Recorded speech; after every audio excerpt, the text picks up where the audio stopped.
हर हर महादेव सभी को जय श्री हरि विष्णु। आज के हमारे इस वीडियो में हम आपके लिए लाए हैं पंबाकुशा एकादशी की पौराणिक कथा। एक समय महाराज युधिष्ठिर कहने लगे, जगदीश्वर, मैंने अश्विन कृष्ण एकादशी अर्थात इंदिरा एकादशी का सविस्तार वर्णन सुना।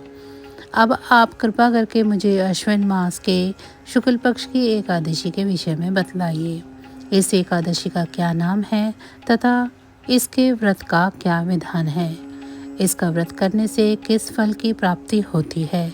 कृपया यह सब विधान पूर्वक कहिए।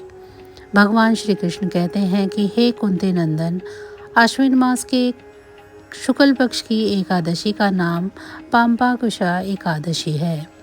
इसका व्रत करने से सभी पाप नष्ट हो जाते हैं तथा व्रत करने वाला अक्षय पुण्य का भागी होता है। इस संदर्भ में मैं आपको एक कथा सुनाता हूँ, ध्यानपूर्वक सुनिए।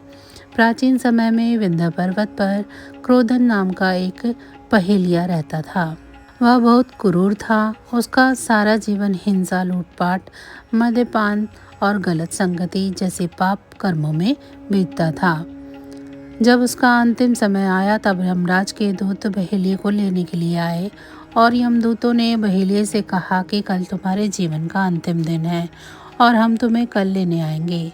यह बात सुनकर बहेलिया बहुत भयभीत हो गया और महर्षि अंगिरा के आश्रम में पहुंच गया और महर्षि के चरणों पर गिरकर प्रार्थना करने लगा, हे ऋषिवर, मैंने जीवन भर पाप कर्म किए हैं। कृपा कर मुझे कोई ऐसा उपाय बताएं जिससे मेरे सारे पाप मिट जाएं और मुझे मोक्ष की प्राप्ति हो जाए। उसके निवेदन पर महर्षि अंगिरा ने उसे अश्विन शुक्ल पक्ष की पंबाकुशा एकादशी का विधि पूर्वक व्रत करने को कहा।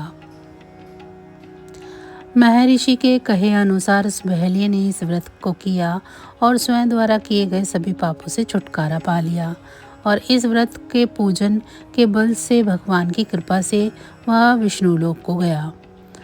जब यमराज के दूतों ने इस चमत्कार को देखा तो वह बहेलिये को लिए बिना ही यमलोक लौट गए। भगवान श्री कृष्ण आगे कहते हैं कि हे कुंती नंदन, अश्विन शुक्ल एकादशी के दिन निश्चित फल की प्राप्ति के लिए भगवान विष्णु का पूजन करना चाहिए। इस पूजन के द्वारा मनुष्य को स्वर्गलोक की प्राप्ति होती है। हे अर्जुन, जो मनुष्य कठिन तपस्याओं के द्वारा फल की प्राप्ति करते हैं वह फल इस एकादशी के दिन क्षीरसागर में शेषनाग पर शयन करने वाले भगवान विष्णु को नमस्कार कर देने से मिल जाता है और मनुष्य को यमलोक के दुख भी नहीं भोगने पड़ते। मनुष्य को पापों से बचने का दृढ़ संकल्प करना चाहिए। भगवान विष्णु का ध्यान स्मरण किसी भी रूप में सुखदायक और पापनाशक है, परंतु पंबाकुशा एकादशी के दिन प्रभु का स्मरण कीर्तन सभी पापों व कलेशों का शमन कर देता है। तो बस आज की जानकारी इतनी ही थी। फिर मिलेंगे हम आपको ऐसी ही किसी अन्य जानकारी के साथ अगले वीडियो में। तब तक अगर आप सभी को हमारी ये जानकारी अच्छी लगी है तो वीडियो को लाइक करें। चैनल को अभी तक सब्सक्राइब नहीं किया है तो ऐसी ही और वीडियो के लिए चैनल को सब्सक्राइब कर लें। जय श्री हरि विष्णु।